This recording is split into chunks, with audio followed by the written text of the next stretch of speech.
আমি পুডিং বানালে সবসময় এরকম পারফেক্ট আর স্মুথ হয়। দেখতে পাচ্ছেন আমি কাটলাম এবং হাতেও নিলাম, আর এটা কিন্তু একদমই ভাঙে নাই, এতটা স্মুথ হয়েছে।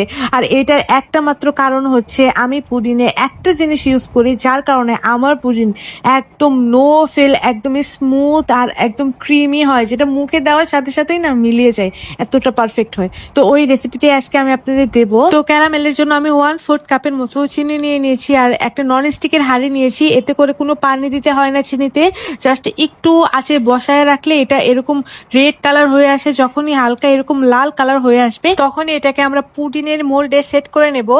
আর নন স্টিকের হাঁড়িতে ক্যারামেলটা খুবই পারফেক্ট হয়। আর যাদের নন স্টিকি নাই তারা চিনিতে হালকা একটু পানি দিয়ে তারপরে ক্যারামেলটা করবেন, দেখবেন পারফেক্ট হবে।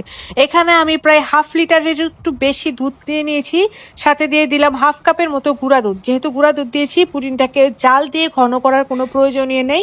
যখনই বলক উঠে আসবে তখনই এটাকে নামিয়ে নেব। আর এখন এখানে আমি 4টা ডিম নিয়ে নেব। চেষ্টা করবেন ডিমগুলো যেন নর্মাল টেম্পারেচারে থাকে। যদি ডিম ফ্রিজে থাকে তাহলে চেষ্টা করবেন আধা ঘন্টা আগে ডিমগুলোকে নর্মাল টেম্পারেচারে রেখে তারপরে পুডিংয়ের কাজ শুরু করতে। ডিমের ভেতরে দিয়ে দিয়েছি আমি 1/2 কাপের মতো চিনি। চিনিটাকে এখন ডিমের সাথে খুব ভালোভাবে গলিয়ে নিচ্ছি। মেক শিওর করবেন যেন চিনিটা ডিমের সাথে খুব ভালোভাবে গলে যায়। যখনই চিনিটা ডিমের সাথে খুব ভালোভাবে গলে যাবে তখনই এখানে ভ্যানিলা এসেন্স দিয়ে দিচ্ছি। শুধুমাত্র ফ্লেভারের জন্য আমি ভ্যানিলা এসেন্সটা দিয়েছি, আপনারা চাইলে এখানে এলাচের গুঁড়াটাও দিতে পারেন। এখন একটা সিক্রেট ইনগ্রিডিয়েন্ট আমি দুধে মেশাবো, যার জন্য আমার পুডিংটা একদম পারফেক্ট হয়। 1 টেবিল চামচের মতো কর্নফ্লাওয়ার আমি পানি দিয়ে গুলিয়ে খুব ভালোভাবে মিশিয়ে নিলাম।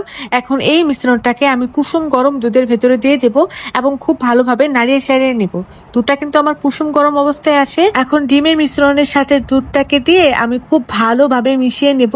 মিশিয়ে নেওয়া হলে আমি ক্যারামেলের যে মোল্ড আছে সেটাতে মিশ্রণটুকুকে উঠিয়ে নিয়েছি। হাঁড়িতে পানি দিয়ে দিয়েছি আর পানির ভেতরে একটা ন্যাকড়া দিয়ে দিলাম।